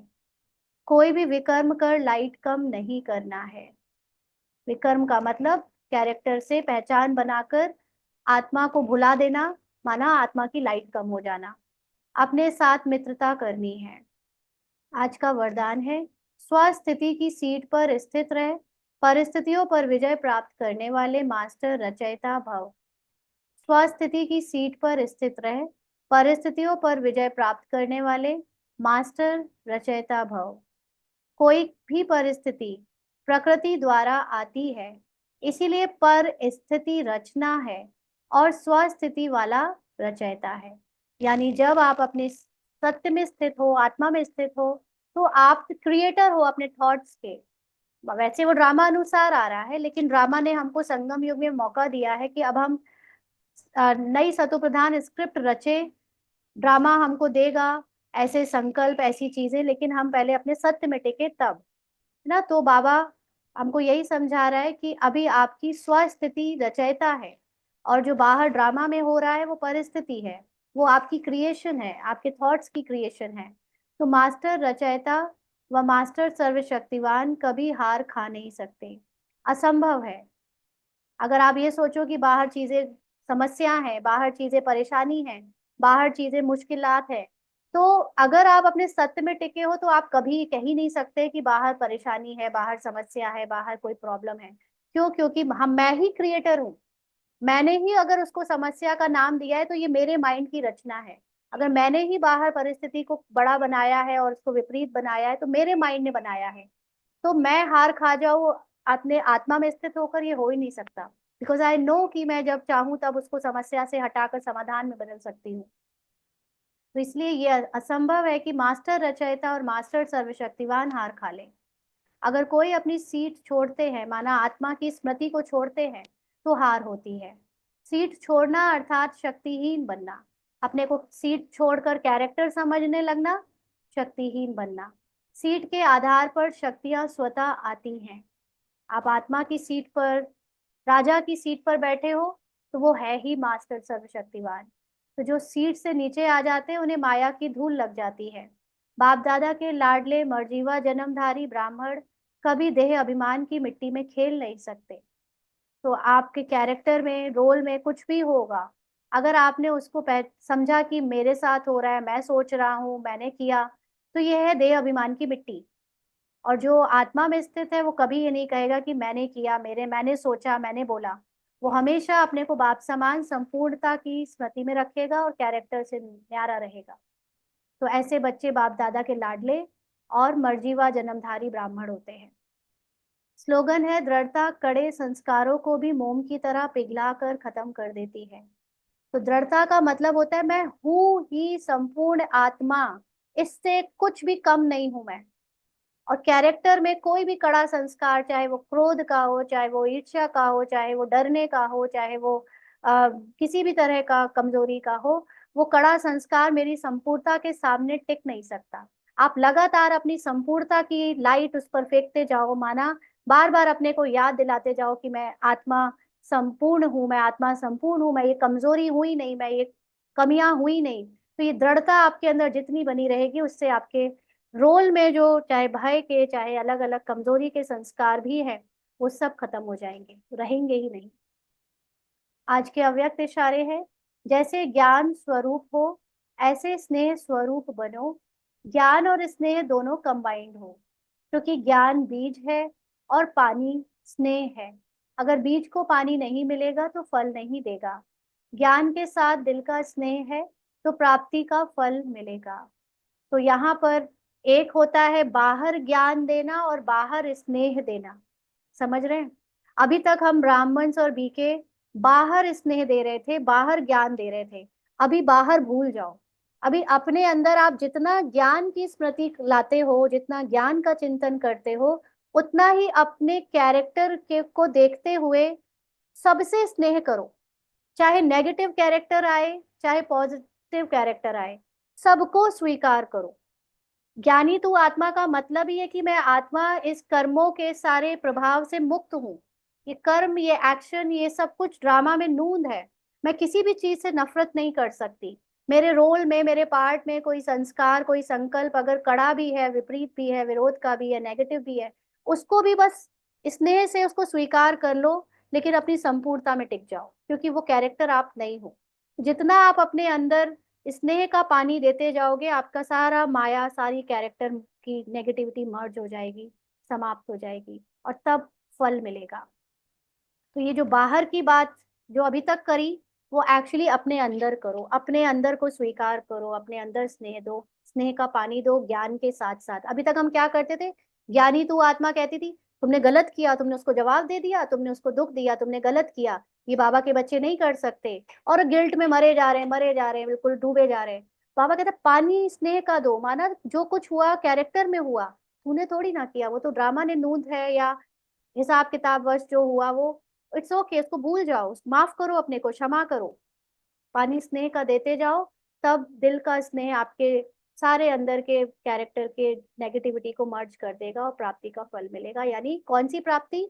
अपनी संपूर्णता की प्राप्ति, अपने ज्ञान का सागर होने की प्राप्ति, अपने प्रेम स्वरूप होने की प्राप्ति का फल मिलेगा। अच्छा, ओम शांति।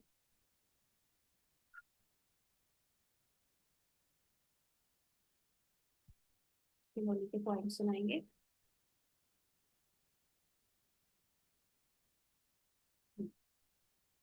हमें पक्का ओम वैष्णव शांति।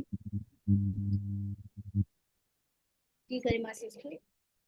जी आप। गरिमा सिस्टर ओम आप, शांति दीदी। लेकिन आपकी आज आवाज। बाबा हाँ जी। आवाज हाँ, अब आ रही है, बोलिए। आ रही है आवाज दीदी अब? बाबा ने कहा है कि स्थिति की सीट पर स्थित है, परिस्थिति पर विजय प्राप्त करने वाले। तो आप अपनी आत्मा की स्थिति में रहते हो, आत्म स्वरूप में रहते हो, तो कोई भी बाहर की परिस्थिति तुम्हें खेल लेगी, जैसे एक सपना है। कल का मैं थोड़ा सा बताना चाहूंगी अनुभव, कि कल मुरली नहीं सुनी थी सुबह को, मॉर्निंग में।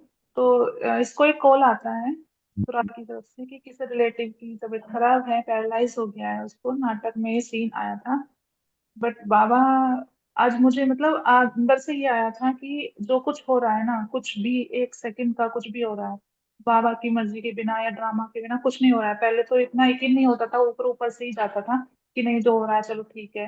लेकिन आज ये हो गया है कि कुछ भी हो रहा है तो बाबा दिखाता है, बाबा कराता है, हमें नींद से जगाने के लिए। तो ये वहां पे गई, और वहां पे क्या ना, इसके संबंध अच्छे नहीं है उनसे। ना तो वो इनसे बात, मुझसे मतलब इससे बात करते हैं, ना ये उनसे बात करती है, ना इनके घर जाती है, ना इसके घर आते हैं। और ऐसी नजरों से देखते हैं जो भी है। नाटक में ये सब चल रहा है, सीन चल रहा है, बट वहां पर मैंने इस यही सोचा कि मैं इनको उस दृष्टि से नहीं देखूंगी। ये आपकी बात याद रही मुझे, बाबा ने जो बुलवाया था आपके थ्रू, तो मैंने उनकी कहानी को नहीं देखा, उनके सत्य को देखती गई। मन में आता गया नहीं ये ऐसी है वैसी है, क्योंकि बहुएं भी आई थी, बहुत सारी चीजें थी। तो जैसे ही मैंने उनको देखना शुरू किया, तो उनका बिहेव भी मतलब थोड़ी देर बाद चेंज होने लगा, और अच्छे से बातें भी करने लगी।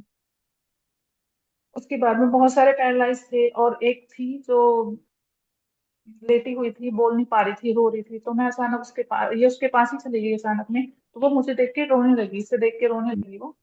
तो और हाथ पकड़ लिया ऐसे ही, क्योंकि एक साइड उसका पैरालाइज था, एक साइड सही थी, तो हाथ पकड़ लिया, रोने लगी। मैंने कहा आप ठीक हो, आपको कुछ नहीं हुआ है? तो उसने कहा हाँ मैं ठीक हूँ, मतलब बोल नहीं पा रही थी लेकिन अंदर से कह रही थी कि हाँ मैं ठीक हूँ। तो बहुत रोने लगी अचानक से देख के ही। तो ऐसा लगा कि नहीं, सबको सत्य रूप में ही देखना है, और सबको मैं ऐसे ही देख रही, जो पेशेंट थे वहां पे सबको ऐसे ही देख रही थी। तो बाद में भी सबका बिहेव चेंज हो गया, सब अच्छे से बातें करने लगे थे। तो अच्छा लगा ये, मतलब कि जैसे जैसे हमारा एक्सपीरियंस करता है तो हमारे और ज्यादा प्रैक्टिस होती है, और करने का भी मन करता है कि हाँ ऐसे करना चाहिए। थैंक यू बाबा। ये कल और बहुत एक्सपीरियंस। सारी चीजें हुई थी, मतलब थोड़ा सा सुनाऊं? ठीक है, कोई बात नहीं, अभी एक्सपीरियंस आप बचा के रखो, हम लोग किसी इवनिंग क्लास में सुनेंगे। ठीक है जी। आ, कोमल बहन, कोमल सिस्टर, आपको सुनाना है? जी। ओम हाँ जी। शांति। आज पापा ने कहा कि संगम युग में ये मौका मिलता है हम लोग को कि आत्मा अपना खुद मित्र बनती है बाबा की श्रीमत पर चलने से। और बाबा की नॉलेज को याद रखना मतलब कंबाइंड स्वरूप वही है। और निरंतर अपनी आत्मा में टिक के बाबा को संपूर्ण में याद करना, वो है याद करना, यथार्थ याद बने आज। जी ठीक है। पिंकी सिस्टर। दीदी आज ओम शांति। आज बाबा ने कहा, जैसे प्रश्न में था, कहा जाता है आत्मा ही अपना शत्रु है, मित्र है, और सच्ची मित्रता क्या है, जो प्रश्न था। तो आपने बहुत अच्छे से एक्सप्लेन किया। जो मेरा क्वेश्चन था एक्चुअली वो आंसर भी आ गया था। तो जैसे हम अपनी अ, मतलब ये कैरेक्टर को छोड़कर जब हम अपनी सच्ची स्थिति में बैठ जाते हैं, या अपनी देही अभिमानी स्थिति में आ जाते हैं कि मैं आत्मा हूँ, मैं ये रोल नहीं हूँ, तो हम अ, हर चीज जो है वो स्वतः ही परफेक्ट होने लगती है। तो समझ में आने लगता है कि रोल जो कर रहा है, उस अ, हम उससे जितना सेपरेट होते हैं उतनी करेक्शन अपने आप होने लगती है। जब तक हम उस रोल में रहते थे, जैसे अभी अभी क्योंकि मैंने ये चीज को बहुत अच्छे से पकड़ा है, जब तक हम रोल में रहते थे तो कई बार होता था कि हम स्लिप हो जाते थे और हमें पता ही नहीं चलता था कि हम कुछ गलत कर जा रहे हैं। लेकिन अब क्योंकि हमें बहुत अटेंशन रहता है कि मैं ये देह नहीं, मैं ये शरीर नहीं हूँ, मैं तो आत्मा हूँ, मैं ये रोल नहीं, मैं तो सोल हूँ। तो वो बार बार रियलाइज करके जब पीछे आते हैं तो जो गलती पहले होती थी, मतलब जो अनुभव पहले का था कि नहीं यहाँ पे आते तो गलत हो जाता है, तो वो अब रुक जाती है। तो इसी से समझ में आया कि ये आत्मा ही अपनी मित्र भी है और शत्रु भी है। ठीक। और किसी को सुना। ओम शांति। अच्छा। बाबा ने आज दृढ़ता के संकल्पों के ऊपर बताया है कि बाबा ने बोला है कि जब मैं हूं ही संपूर्ण आत्मा, तो कैरेक्टर में कितने भी कड़े संस्कार अपने सामने टिकते नहीं है। बिल्कुल राइट। अपने भी और नहीं दिखते अगर अपने को और किसी कमजोरी के के भी नहीं दिखते। है, हाँ जी। मैं तो जब हम ये सोचते हैं कि मैं हूं ही संपूर्ण, हम्म। तो कैरेक्टर में किसी के भी जो कड़े संस्कार हैं हम्म। वो अपने सामने टिकते नहीं। कड़े संस्कार अपने सामने नहीं टिकते। और जो भी कमजोरी के संस्कार हैं वो भी तो वो अपने सामने नहीं टिकने देंगे। और कौन सुनाए। दीदी एक क्वेश्चन पूछ सकती हूँ आपसे? बताइए। पूछ सकती अगर मुरली रिलेटेड है तो अभी पूछ लीजिए, नहीं तो बाद में पूछ लीजिएगा। हाँ दीदी, मतलब सारी मुरलियों से रिलेटेड है।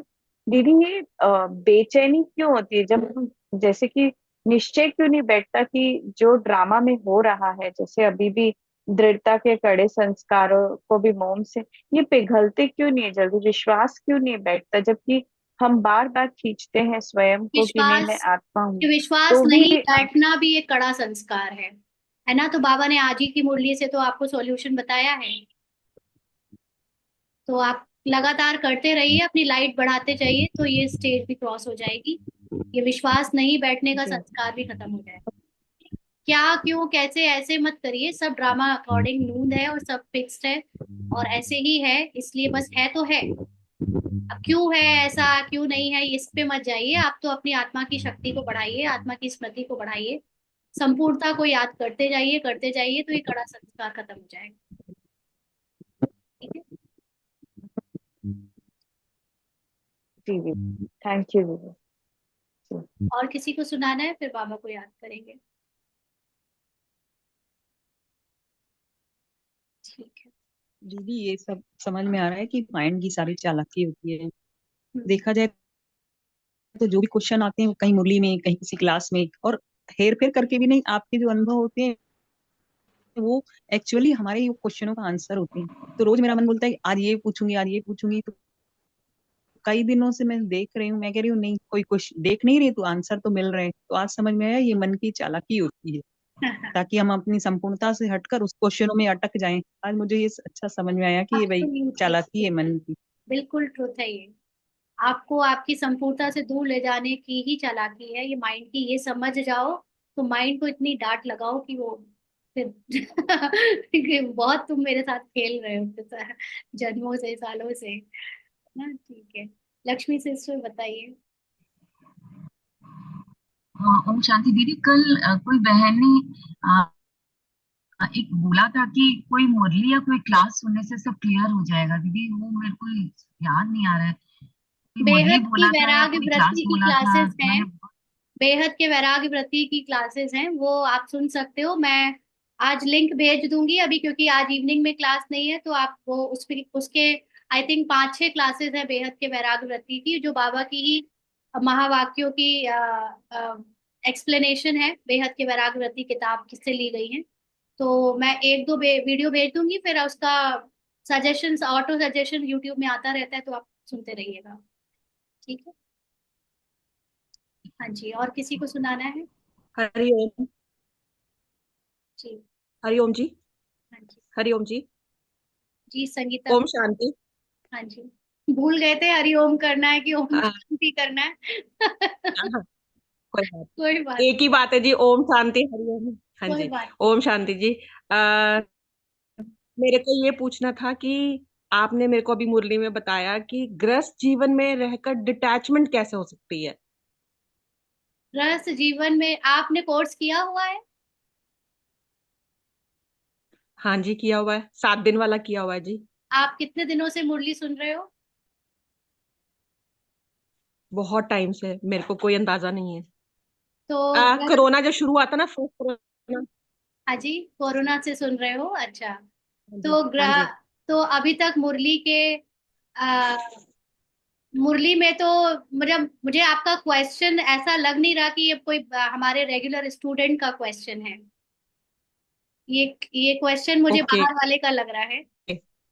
हाँ हाँ, क्योंकि हमारे नहीं, यहाँ मैं पर कोई ये मैं कहे मुर, गृहस्थ जीवन में, क्योंकि हमारे यहाँ पे जितने भी स्टूडेंट हैं वो मोस्टली गृहस्थ जीवन में रहते हुए डिटैच हो गए हैं और होते जा रहे हैं। तो ये क्वेश्चन थोड़ा नया लग रहा है मुझे, थोड़ा। नहीं मुझे, रूपाली जी, मुझे ये समझ नहीं आता डिटैचमेंट कहते किसको है। हाँ, डिटैचमेंट डिटैचमेंट कहना कहते मतलब होता है किसको है? वैराग्य। नहीं, डिटैचमेंट एक आप। किसको कहते हैं मैं आपको शॉर्ट में बताऊंगी, क्योंकि अभी टाइम नहीं है इसकी डिटेल में जाने का। शॉर्ट में डिटैचमेंट का मतलब ये होता हाँ है जी, कि बिल्कुल बिल्कुल बिल्कुल बिल्कुल। संसार में जो भी दुख है या सफरिंग है, या घर गृहस्थी में रहते हुए जो भी सफरिंग है, समझ रहे हो आप, जो भी दुख, हम्म अशांति या गिराने वाली बातें हैं, समस्याएं हैं, हम्म उन सब के हम्म होते हुए भी हम्म। आपके मन में दुख और अशांति कभी ना आए। ठीक है जी। ठीक है, समझ इसको गई जी, बिल्कुल डिटैचमेंट। समझ गई। तो आपका जब हाँ जी। पुरुषार्थ मैं तो आप। ये समझ रही थी हाँ जी। मैं तो ये समझ रही थी जी, सॉरी मैं आपको इंटरप्ट कर रही हूँ। मैं ये तो ये समझ रही थी कि डिटैचमेंट इसे कहते हैं कि आप कुछ करना सब बंद कर देते हैं, मतलब कर्म करते हैं, पर आप जिंदगी को मतलब जैसे कोई फंक्शन पे जाना है तो कपड़े नहीं खरीदना, ये सब नहीं डिटैचमेंट नहीं होता है। नहीं नहीं, इसको नहीं। ऑल्दो हम लोगों के अंदर शुरू में ये वैराग्य आता है, क्योंकि जब संसार में हमें पहले तो इंटरेस्ट आना हाँ बंद, जी। तब तो हम अंदर जाएंगे ना, क्योंकि ये ज्ञान है अंतर्मुखता का। आप जब तक अंतर्मुखी नहीं हाँ बनोगे, जी। अपने अंदर नहीं जाओगे, बाहर की माया हाँ को जी। समझोगे नहीं, तब तक आप कैसे अपने आप को चीजों से, क्योंकि अगर जी आप सुख दुख से मुक्त होना चाहते हो, दूसरों के सुख दुख से या हर चीज से, तो पहले तो आपको अपने अंदर जानना पड़ेगा ना कि आप कौन हो, पहले ये जानो। तो कुछ समय के लिए ये ठीक है, वैराग हम बिल्कुल ठीक है, मैं आप लाइफ में समझ। आता है, लेकिन थोड़े दिन के बाद जब समझ आ जाती है तो वापस बैक आपको सब कुछ दे दिया जाता है। अब आप अच्छे से खेल खेलो, अब आपके सारे संबंधी सब कलरफुल सब कुछ रहो, लेकिन ठीक है। बस ज्ञान, जैसे एक स्टूडेंट होते हैं ना, छोटे स्टूडेंट होते हैं, तो माँ बाप उनको जब तक आईएएस पीसीएस की पढ़ाई करा रहे हैं, हाँ आईटी जी। की पढ़ाई करा रहे हैं, तो उनको शादी ब्याह पार्टीज पे जाने से मना करते हैं कि आप अभी ज्यादा शौकीन मत रहो, जी पढ़ाई कर लो, बन जाओ कुछ, उसके बाद करना।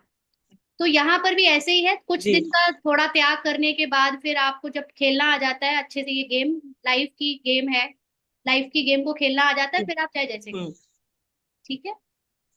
जी, मैं अभी मेरे अंदर ये सब चीजें आने लगी हैं, तभी आपसे मैंने ये क्वेश्चन किया है।